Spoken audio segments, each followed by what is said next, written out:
Abonnez-vous et cliquez aussi sur la petite cloche de notification pour ne rien rater de nos prochaines vidéos. N'oubliez pas de partager aussi la vidéo et de la liker. Afrique N24.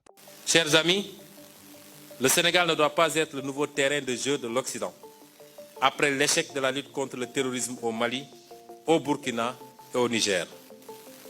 Nous sommes à un tournant décisif pour notre continent. Et notre génération a une responsabilité immense. Il s'agit de grands enjeux mondiaux. Nous sommes actuellement dans la cour des grands. Et chacune d'entre nous doit s'élever au niveau de ces enjeux. Ne perdez plus de temps dans des débats inutiles sur les réseaux sociaux. Tel a dit ceci à tel, tel a insulté tel, tel a... C'est pas ça les enjeux. Ne vous laissez pas distraire.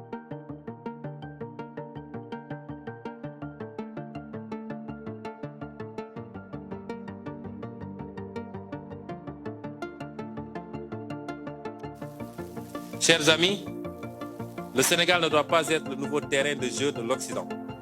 Après l'échec de la lutte contre le terrorisme au Mali, au Burkina et au Niger. Nous sommes à un tournant décisif pour notre continent. Et notre génération a une responsabilité immense. Il s'agit de grands enjeux mondiaux. Nous sommes actuellement dans la cour des grands.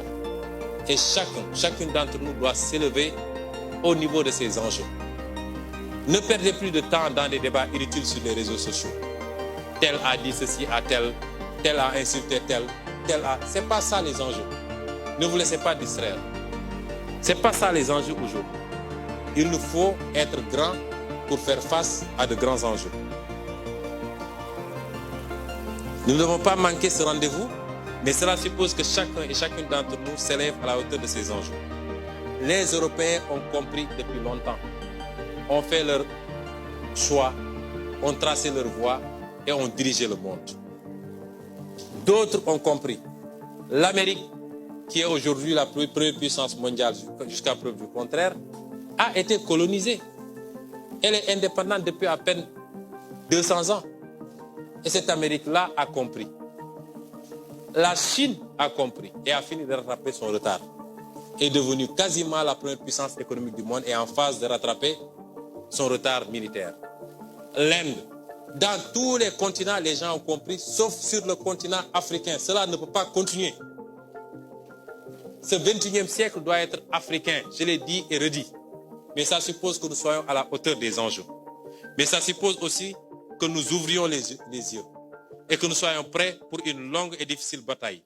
Car nous avons affaire à des gens sans foi ni loi, omnibulés par le pouvoir et l'argent, et appartenant tous aux mêmes super loges. Je demande aux militants, aux militantes, aux sympathisants, aux sympathisantes et à tous les Sénégalais, ne vous laissez pas divertir par leur stratégie de diversion et concentrez-vous sur les vraies batailles. Nous n'avons rien à faire dans les visites de Macky Sall, laissez-le parader si ça le rassure.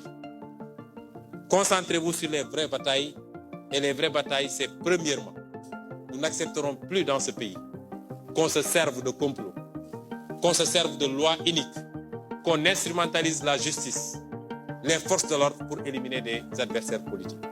Ça, c'est une grande bataille.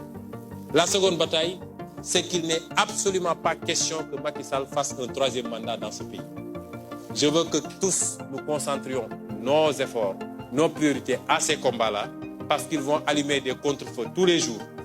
Ils vont lever de faux lièvres tous les jours pour qu'on disperse nos forces à discuter du sexe des anges. Il faut aujourd'hui qu'on se recentre, qu'on se concentre, parce que l'heure est grave, mais la victoire n'a jamais été autant apportée et nous allons la remporter, s'il plaît à Dieu. Je vous remercie. Likez la vidéo si ce n'est pas déjà fait. Laissez aussi votre point de vue en commentaire.